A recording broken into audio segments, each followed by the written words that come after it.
ang may wagang mensahe. Ay, naku. Mula naman kay Attorney Vic Rodriguez sa kanyang Facebook page, na ibinahagi naman ni Maharlika.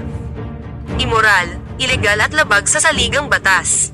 Maysag na isiniwalat ni Pangulong Rodrigo Duterte kung paano tayo patuloy na binubudol ng administrasyon ni Marcos. Matapos ibulgar nito ang hawak niyang Bicameral Conference Committee report na nagpapakitang blanco ang mga bilyon-bilyong pisong halaga ng allocation o appropriation na malinaw na paglabag sa saligang batas at mga batas kriminal na umiiral. Basagin ang katahimikan, kumilos, makialam at kondenahin ang patuloy na panggagahasa at paglapastangan sa kaban ng ating bansa. Naloko na. Bakit?